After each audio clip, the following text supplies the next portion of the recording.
A can of WD-40 sits on almost every workbench in America, but the can on a working mechanic's bench is usually a different product. Not a different brand, a different product entirely. And the reason has nothing to do with loyalty. It has to do with what WD-40 actually is, and what it quietly is not. WD-40 Company did $590.6 million in net sales last fiscal year. That is a staggering number for a product most people cannot correctly define. You are going to hear 19 uses people swear by. Some of them genuinely work, some of them cost you money, and number 19 is something WD-40 Company would rather you never figured out. My name's Walt Renner. I paid extra for a coating with a perfect star rating once. Didn't matter. That's the reason this channel exists. I dig into real independent data before I trust any label. No review units, no ads, no sponsorships from WD-40 or anyone else on this list. You think you are reaching for a lubricant. You are not. WD stands for water displacement, and the 40 means 40th formula. Rocket Chemical Company built it in 1953 in San Diego as a solvent to protect Atlas missile skins from corrosion. The main ingredient, 45 to 50% of the can, is a low vapor pressure aliphatic hydrocarbon. That is a fancy way of saying mineral spirits. The solvent flashes off fast, and what stays behind is a thin film of petroleum base oil, less than 35% of the formula. That film is what people mistake for lubrication. It is a light protectant. It is not a lubricant in any serious mechanical sense. Every entry you are about to hear is evidence for one thesis. WD-40 is a solvent that leaves a trace of oil. When you need a solvent, it is wonderful. When you need a lubricant, it will cost you the part. Number 1. And this is the one that changes how you look at the blue can forever. If you have ever reached for WD-40 to break a rusted bolt free, you were using it as a penetrating oil. Machinist's Workshop magazine ran a penetrating oil comparison published in their April 2007 issue, measuring the pounds of torque required to loosen a scientifically rusted bolt after treatment. With no treatment at all, the bolt took 516 pounds to break free. WD-40 brought that down to 238 pounds. That sounds decent until you see PB Blaster at 214, Liquid Wrench at 127, Conocoil at 106, and a homemade 50-50 mix of automatic transmission fluid and acetone at just 53 pounds. WD-40 finished last among every product tested. It cut the torque less than halfway. Croil cut it by 80%. A homemade mix you can make in your garage for about $2 outperformed every commercial can on the shelf, and WD-40 was not even in the conversation. That is why the can on a working mechanic's bench is PB Blaster or Croil. Not because they have anything against WD-40. Because they tried it on a seized exhaust manifold bolt and it did not move. A purpose-built penetrant has a much more aggressive solvent package designed to wick into microscopic gaps between corroded threads. WD-40's solvent is formulated to clean and displace water, not to creep into rust. It is a displacement formula doing a penetration job it was never designed for, and that one test changes the way you should think about every use that follows. Number 2. Sticker and adhesive removal. Here is one where the internet is right. WD-40 dissolves adhesive. Spray it on a stubborn price tag, a parking sticker, old duct tape residue. Let it sit 2 to 3 minutes, and the adhesive breaks apart. The mineral spirits dissolve the adhesive polymer the same way they would dissolve light grease. You wipe, the residue lifts, and the surface underneath is fine. It works on glass, bare metal, painted metal, and most hard plastics. Where it gets tricky is polystyrene. WD-40 will dissolve polystyrene on contact. That is the clear, brittle plastic in CD cases and some disposable packaging. Test a tiny spot first if you are not sure. On everything else, this is probably the single best household use for the product. Number 3. Crayon on walls. If you have kids, this one alone pays for the can. Spray, wait 30 seconds, wipe with a cloth. The solvent dissolves the wax binder in the crayon without damaging latex paint underneath. The reason it works so cleanly is that crayon is just pigment suspended in paraffin wax, and mineral spirits cut through paraffin like it is not there. Test on flat paint finishes first, because flat paint is more porous than satin or semi-gloss, and can absorb the oil film and leave a shadow. On satin or eggshell, it comes off like it was never there. Number 4. Stainless steel appliances. A light spray and a microfiber cloth removes fingerprints and water spots, and leaves a thin protective film that actually resists new fingerprints for a few days. The result is streak-free and genuinely impressive. The reason this works so well is that stainless steel's brushed grain traps oils from your skin in the grooves, and the solvent lifts them out while the residual oil fills those same grooves smooth. You are dissolving surface grime, not lubricating anything, and that is why it works. The only caution is food prep surfaces. Do not spray this on a stainless steel countertop where you are going to roll out dough. Petroleum residue and food contact do not mix, and that is a rule that comes back later in this list. Number 5. A stuck zipper.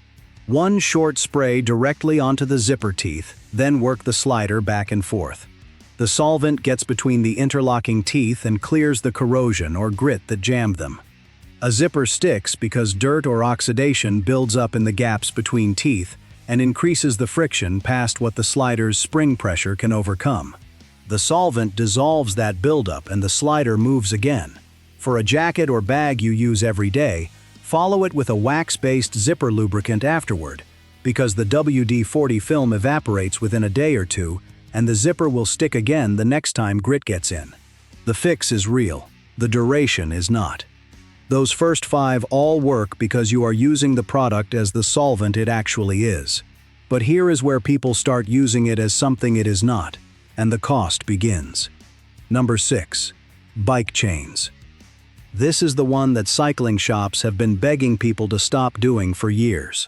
WD-40's solvent strips the factory grease packed deep inside the chain's rollers and pins.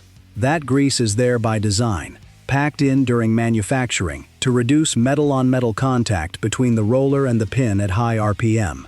The solvent dissolves it. The thin oil film WD-40 leaves behind evaporates within hours and attracts road grit while it is still wet, which means you have now turned your chain into a grinding paste delivery system. The chain runs dry, chews into the cassette teeth, and both wear out faster.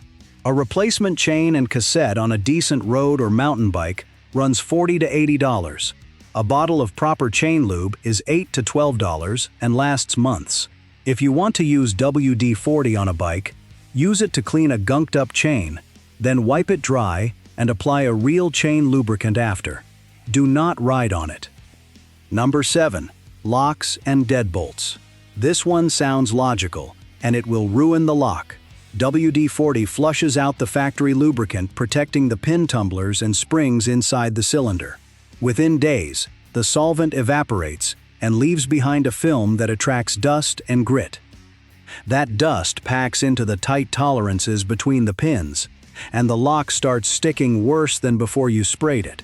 Locksmiths have been saying this for years. The correct product for a lock is a dry PTFE lubricant, like Tri-Flow or graphite powder. You can even rub a graphite pencil tip across your key and work it into the cylinder in a pinch. WD-40 in a lock is a temporary fix that creates a permanent problem. Number 8. Rust prevention on bare metal tools. And this one genuinely works. This is the use WD-40 was literally invented for: water displacement. If you have hand tools, garden shears, a socket set, anything bare metal that sits in a damp garage, a light coat of WD-40 after you clean the tool will keep surface rust from forming. The petroleum base oil left behind is hydrophobic. It pushes water off the metal and sits as a barrier. I went looking for independent data on how long that barrier lasts, and the honest answer is, it depends on humidity and whether the tool gets handled. In a dry toolbox, weeks. On an open shelf in a Florida garage, maybe days. But for the tools you pick up every week, WD-40 is doing exactly what it was born to do. Bare metal and WD-40 are a genuine match. If you have been spraying your wrenches down after a job, you were right. Keep doing it. Number 9. Garage door tracks and components. And this one will cost you parts. The squeak on a garage door sounds exactly like a hinge problem, and your instinct says grab the blue can. But a garage door is not a hinge. It runs on nylon rollers, rubber weather seals along the bottom and sides, and plastic bushings at the pivot points. WD-40's petroleum distillates are absorbed by rubber and cause it to swell, soften, and eventually crack. One winter of spraying your garage door track is enough to start degrading the bottom seal, which lets cold air and water under the door. A new bottom seal runs $20 to $50 depending on the door. A silicone-based garage door lubricant runs about $7 and will not touch the rubber. Spraying WD-40 on a garage door is solving a noise problem today and creating a replacement parts problem in 6 months. Number 10. The squeaky hinge. The use everyone knows. You spray it, the squeak stops, you feel like a genius. And it works. WD-40 on a door hinge, a folding chair, a pair of pruning shears. Anything where two metal surfaces pivot against each other, it will stop the noise. But here is what nobody tells you. It stops the squeak because the solvent flushes out whatever dried up lubricant or corrosion was causing the friction. The thin oil it leaves behind provides a brief coating. That coating does real work for a few weeks. Then it dries out. Then the squeak comes back. And most people just spray it again and again. And they never ask why a lubricant needs to be reapplied every month. A single application of white lithium grease on that same hinge lasts months to years. The difference is viscosity. WD-40's residual oil film is so thin it cannot stay in place under repeated motion. So yes, it fixes a squeaky hinge.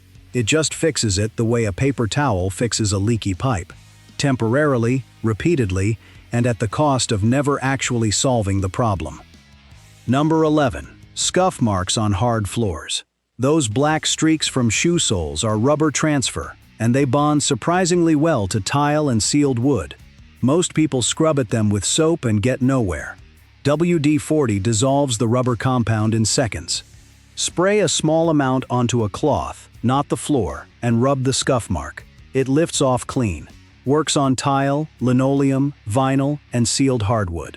Do not spray directly onto unsealed wood or laminate, because the oil film will seep into the grain and leave a stain that is harder to remove than the scuff was.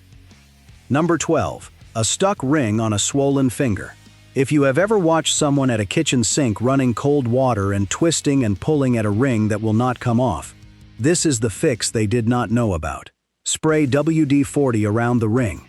Let the solvent creep under the band for a few seconds, and twist. The mineral spirits create a slick film between the metal and the skin that drops the friction dramatically. The ring slides off. It is not irritating to skin in the short term, but you want to wash your hands with soap and water immediately afterward, because prolonged contact with petroleum solvents can dry your skin out. Emergency rooms have used soap and string methods for this for decades. But if you are at home and the ring is not cutting off circulation, WD-40 is faster and less painful than most of the alternatives. Number 13. Tar and bug residue on car paint. Road tar is a petroleum product, and WD-40's mineral spirits dissolve it because like dissolves like. Spray onto the tar spot or bug splatter, let it sit a minute to soften the bond, and wipe with a microfiber cloth. Bug residue is slightly different. Insect guts are acidic, and if they bake onto your paint in the sun for days, they can etch the clear coat. WD-40 will not fix an etch, but it will lift the residue off before it gets that far. It will not damage automotive clear coat when used as directed and wiped off promptly. The key word is promptly. Leaving WD-40 sitting on paint in direct sunlight for hours lets the petroleum oil film attract dust and bake into a haze of its own. Spray, wipe, wash. In that order. Number 14. Headlight restoration. This one is all over the internet, and it is a trap.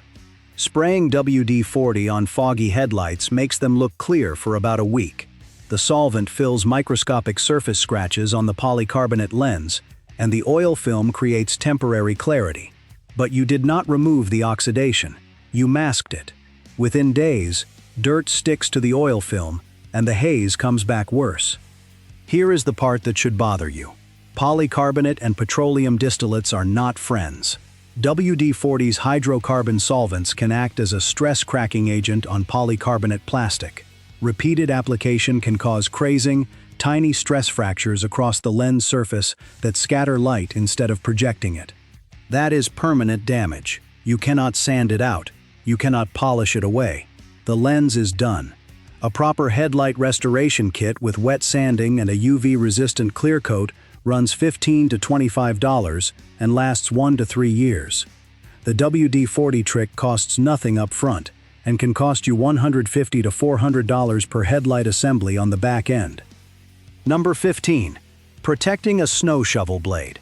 Anyone who has shoveled heavy wet snow knows the problem. The snow sticks to the blade, adds 10 pounds of weight to every scoop, and you end up banging the shovel on the ground every third throw trying to knock it loose. Spray WD-40 across the blade before a storm. The hydrophobic oil film prevents the snow from bonding to the metal or plastic surface, and it slides off clean. This is water displacement doing exactly its job. Reapply before each storm because snow and the abrasion of scraping concrete remove the film after one session. Number 16. Unsticking a car door seal in freezing weather. You walk out on a January morning, grab the door handle, pull, and nothing moves. The rubber gasket around the door has frozen to the metal frame because moisture got trapped between them and turned to ice overnight. This one is preventive, not reactive.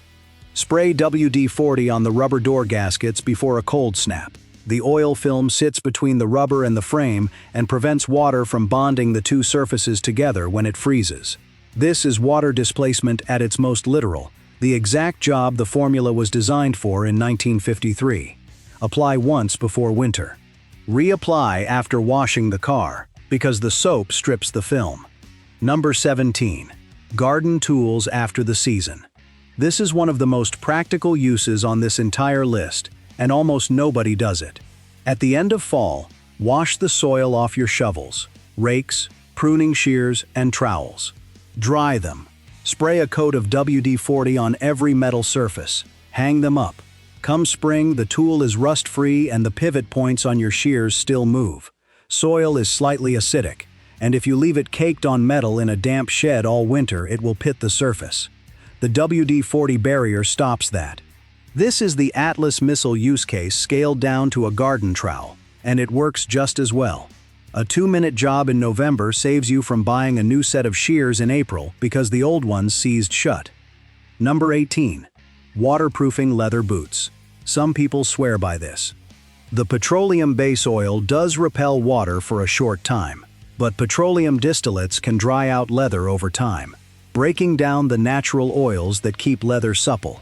A dedicated leather conditioner and waterproofer like mink oil or beeswax cream costs about the same per application and keeps the leather healthy instead of slowly drying it out. This one is a net negative if you care about the boots lasting. So that is 18 uses, some of them brilliant, some of them expensive mistakes, all of them explained by one fact. This product is a solvent, not a lubricant. But number 19 is not a use at all. It is the thing that ties every other entry on this list together, and once you see it, you cannot unsee it. Number 19. This is the one WD-40 company hopes you never put together. WD-40 company knows the original formula is not a lubricant. They know it is not a penetrant. They know it does not belong on a bike chain. They know all of this, because in 2012 they launched the WD-40 Specialist product line. That line includes a dedicated penetrating oil, a white lithium grease, a silicone lubricant, a chain lube designed specifically for bicycles, and a dry PTFE lubricant. Every single product on that specialist shelf exists because the original multi-use product does not do that job well enough. Think about that for a second. The same company selling you one blue and yellow can as a do-everything solution also sells a separate line of products for the jobs where the blue and yellow can falls short. In fiscal year 2024, the WD-40 Specialist line did enough volume for the company to break it out in earnings reports. The multi-use product grew revenue 11% that year. The company itself is telling Wall Street the Specialist line is a growth driver.